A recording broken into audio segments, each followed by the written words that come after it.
সুপ্রিয় শিক্ষার্থীবৃন্দ, আজকে আমরা গতিবিদ্যার তৃতীয় লেকচার দিচ্ছি।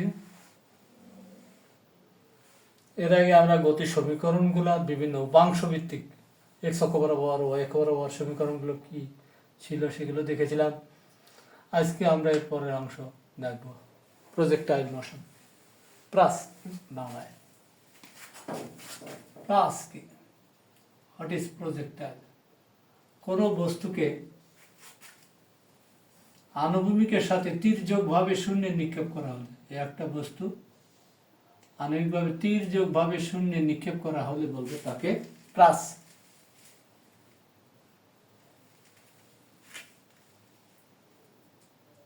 তাহলে নিক্ষিপ্ত বস্তু খাড়া উপরের দিকে নিক্ষেপ করলে সেটা প্রাস নয়। এটা খাড়া উপর দিকে আনুভূমিকের সাথে 90 ডিগ্রি করে নিক্ষেপ করা হয়েছে, এটা শুধু জাস্ট নিক্ষিপ্ত বস্তু। তীর্যকভাবে অর্থাৎ আনুভূমিকের সাথে যে কোণে নিক্ষেপ করছে এই কোণটার মান অবশ্যই 90 ডিগ্রি এসে কম হতে হবে। 90 ডিগ্রি এসে কম হলে তখন সেটাকে বলবো আমরা প্রাস বা প্রজেক্টাইল। যে বস্তুকে নিক্ষেপ করছি সেই বস্তুটা হচ্ছে নিক্ষিপ্ত বস্তু বা প্রাস, আর যে প্রজেক্টাইল আর যে নিক্ষেপ করা হচ্ছে সেটাকে বলবো প্রক্ষেপণকারী। আর নিক্ষিপ্ত বস্তু যে পথে যাচ্ছে সেই নিক্ষিপ্ত বস্তুর গতিকে বলবো প্রাসের গতি, মোশন অফ এ প্রজেক্টাইল, নিক্ষিপ্ত বস্তুর গতি। তাই এই ছবি দিয়ে আমরা দেখি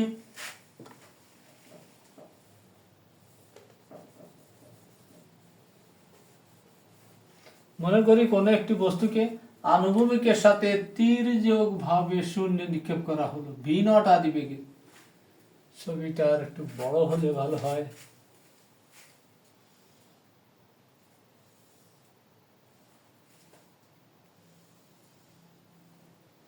ভি নট আদি বেগে নিক্ষেপ করছি, ভি নট আদি বেগ ভেক্টর রাশি আনুভূমিকের সাথে থিটা কোণ নট কোণে নিক্ষেপ করলাম। এই যে প্রাসের উদাহরণ হচ্ছে বর্ষা নিক্ষেপ। ঠিক আছে, বর্ষা নিক্ষেপ স্পোর্টস আমরা দেখি, এর গতি প্রাসের গতি। এটা দ্বিমাত্রিক, এক্স অক্ষ ওয়াই অক্ষ, দ্বিমাত্রিক গতি। তো দ্বিমাত্রিক গতির প্রকৃষ্ট উদাহরণ হচ্ছে এই প্রাস। এই যে এক্স অক্ষ বরাবর এটা ও বিন্দু, মূল বিন্দু, এই মূল বিন্দুর স্থানাঙ্ক 0 0। এক্স অক্ষ বরাবর আদি অবস্থান এক্স নট, ওয়াই অক্ষ বরাবর আদি অবস্থান ওয়াই নট। তাহলে এই মূল বিন্দুর স্থানাঙ্ক দাঁড়ালো এক্স নট ওয়াই নট। তাহলে এর সাথে যদি আমরা তুলনা করি তাহলে এক্স নট এর মান 0, ওয়াই নট এর মান 0।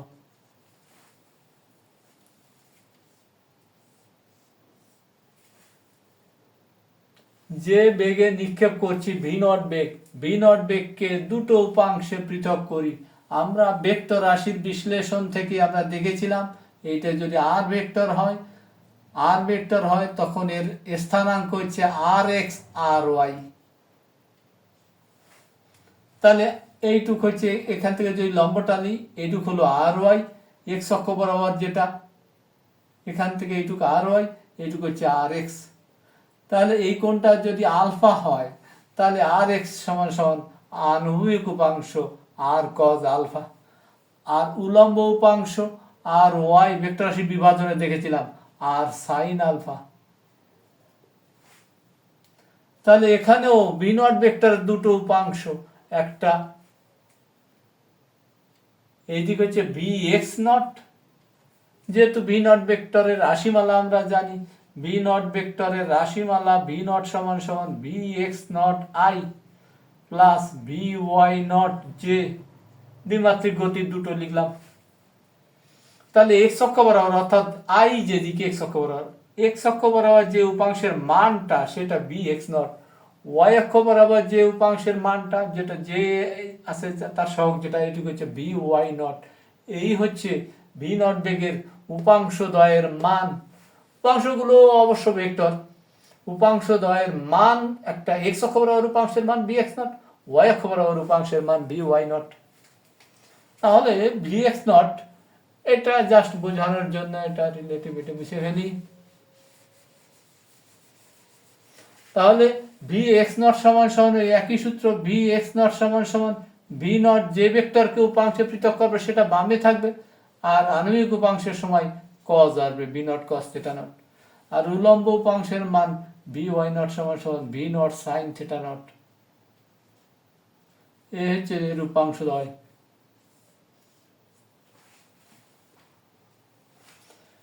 যে বস্তুকে নিক্ষেপ করছি সেই নিক্ষিপ্ত বস্তুর ত্বরণ এ, নিক্ষিপ্ত বস্তুর ত্বরণ এ সমান সমান মাইনাস জি জে।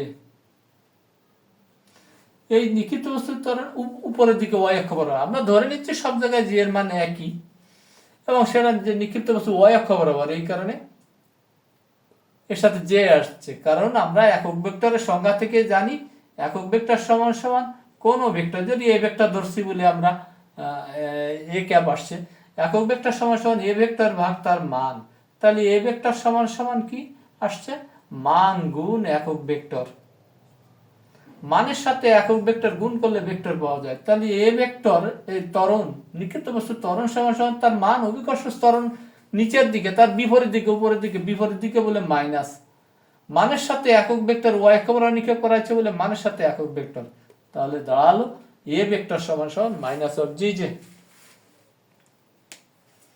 তো বুঝতে পেলেন। এবার এ ভেক্টরকে উপাংশে পৃথক করি, এ ভেক্টর সমান সমান A X I plus A Y J সমান সমান মাইনাস জি জে। সহগ সমীকৃত করে দিলাম উভয় পক্ষ থেকে। এখানে আই এর সহগ হচ্ছে এ এক্স, এ পাশে আই সহগ নেই, জিরো, আর এ পাশে জে এর সহগ এ ওয়াই, এ পাশে জে এর কোনো সহগ নেই ডান পাশে, তাহলে এটা হচ্ছে ত্বরণের উপাংশ দুটো।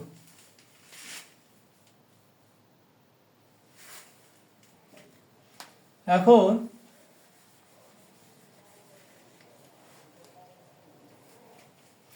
বস্তুটা চলতে চলতে, যদি চলতে চলতে কোনো এক সময় বস্তুটা এখানে একটু মিশে ফেলি, ছবিটা ভালো থাকবে, টি সময় পরে বস্তুটা এখানে এসে যদি হাজির হয়, চূড়ায় নয়, যে কোনো মুহূর্তে টি সময় পরে এখানে আসলে তার বেগের দিক হচ্ছে ওই বিন্দুতে অঙ্কিত স্পর্শক বরাবর ভি, শেষ বেগ টি সময় পর।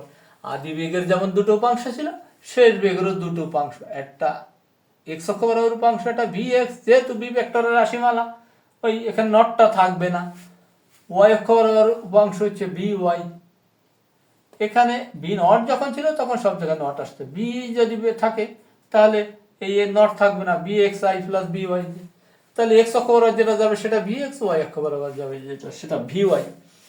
এবার ধরে নিচ্ছি শেষ বেগটা এক্স অক্ষ বরাবর, অর্থাৎ এর সাথে থিটা কোণ তৈরি করে। এখানে যখন শুরুতে নিক্ষেপ করা হয়েছিল তখন কোণটার মান থিটা নট শুরুতে, আর টি সময় পরে যে কোণটা সেই কোণটা থিটা। এখানে কোণ দুটো কিন্তু এক নয়, এখানে কোণের মান কি হচ্ছে, ক্রমশ হ্রাস পাচ্ছে, আমরা দেখবো সমীকরণ দেখে।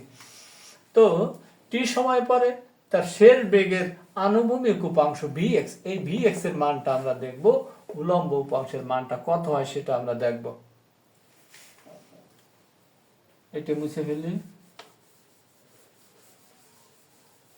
এটাও মুছে ফেললি,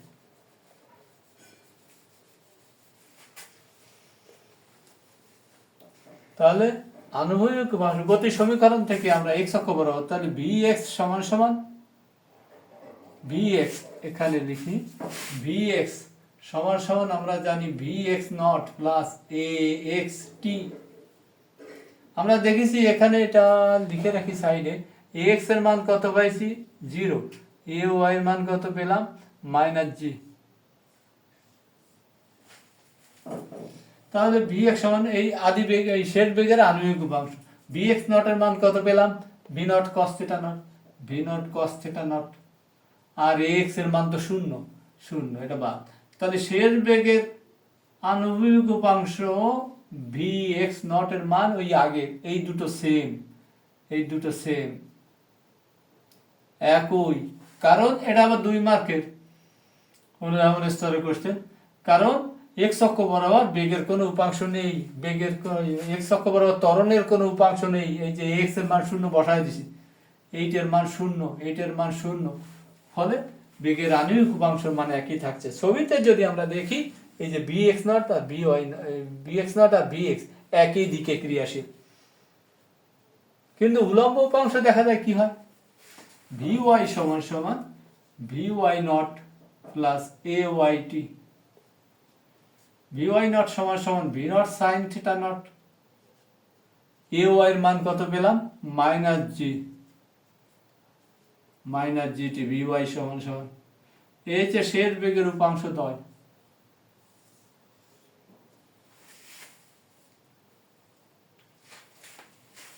শেষ বেগের দুটো উপাংশ, তাহলে বেগের মান কত, তাহলে এই উলম্ব উপাংশের মান এক থাকছে না, উলম্ব উপাংশের মান চেঞ্জ হয়ে যাচ্ছে। এখানে ভি নট যখন নিক্ষেপ করেছে ভি নটের মান স্থির, এটা চেঞ্জ হচ্ছে না। কোণের মান নিক্ষেপ করা হয়ে গেছে, যখন মুখ দিয়ে কথা বের হয়ে যায় তখন তো আর ফেরত আনা যাবে না। বন্দুক দিয়ে গুলি বের হয়ে গেলে ও আর যে বেগে বেরোইছে আর কন্ট্রোল করা যাবে না। নিক্ষেপ যখন হয়ে গেছে তো হয়েই গেছে, ভি নট স্থির, যে কোন নিক্ষেপ করা যায় সে কোনটাও স্থির। জি ওই স্থানে জি এর মানও চেঞ্জ হবে না, শুধু টাইমটা চেঞ্জ হবে, যত উপরে উঠবে সময় বেশি হবে। টি এর মান বাড়তে বাড়তে, তাহলে এই জিনিসটা স্থির, টি এর মান বাড়তে বাড়তে এই জিনিসটা বাড়ার ফলে এই বাড়তে বাড়তে এইটি এর সমান হয়ে যাবে, সেই সময় তার শেষ বেগের মান 0 হবে। ওই যে সময় শেষ বেগ 0 হয়ে যাবে, তাহলে আণবিক উপাংশ চেঞ্জ হচ্ছে না, আণবিক উপাংশ চেঞ্জ হচ্ছে না, উলম্ব উপাংশের মান চেঞ্জ হচ্ছে, হ্রাস পাচ্ছে ক্রমশ। 1 সেকেন্ড হলে 9.8 বাদ যাচ্ছে, 2 সেকেন্ড হলে 9.8, অর্থাৎ 19.6 মিটার পার সেকেন্ড কমছে। কমতে কমতে একসময় শেষ বেগ বি ওয়াই এর মান 0 হয়ে যায়। বি ওয়াই এর মান 0 হয়ে যায় কোথায়, একেবারে চূড়ায় গিয়ে, একেবারে চূড়ায়। এই চূড়ায় গিয়ে শেষ বেগের উলম্ব উপাংশ থাকে না।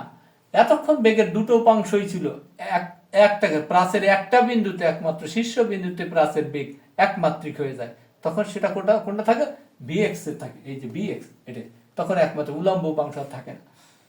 তাহলে ভি ওয়াই বিএক্স আমরা পেলাম। এই সময় বেগ 0 হয়ে যায়, সেই সময়টা আমরা পরে বের করব। আমরা এই সময় বেগের মানটা বের করি। বেগের মান ভি সমান সমান √ওভার V X square plus V Y square, বেগের মান। এবার দিক কত, এইটা এখান থেকে যদি লম্বটা নিই, তাহলে এখানে ট্যান থিটার সমান সমান, এটাও সূত্র, এই সূত্র সাহায্যে আমরা অঙ্ক করতে পারবো। এবার দিক বের করতে গেলে ট্যান থিটা বের করতে হবে, ট্যান থিটার সমান সমান লম্ব বাই ভূমি। লম্ব কত, লম্ব হচ্ছে এটা ভি ওয়াই, এই যে উলম্ব উপাংশ ভি ওয়াই, বাই ভূমি হচ্ছে বি এক্স, এই যে ভূমি, এটা ভি ওয়াই, এটা ভূমি। তো ট্যান থিটা পেলাম, তাহলে theta is equal to tan inverse V Y by V X. তার মানে এখানে দেখতে পাচ্ছি কোণের মান এই দুটো উপাংশ, এক বাক্যে চোখ বুঝে আমরা এটা বের করতে পারি কোণের মান। তাহলে দেখব কি এখানে এই কোণের মান কি হয়, এক হচ্ছে না, আগে ছিল এখানে কোণের মান কি V Y naught by V X naught, এখানেও কিন্তু কোণের মান যদি চাই আমরা বের করতে পারি। এখানে ভি ওয়াই নট যদি থিটা নটের মান যদি বের করতে বলে, তাহলে ভাগ করে দিলে ট্যান থিটা নট সমান সমান এই দুটো সমীকরণ ভাগ করে দিলে theta naught, tan theta naught সমান সমান V Y naught by V X naught, এটা আমরা বের করতে পারি। থিটা নট সমান সমান tan inverse of V Y naught by V X not.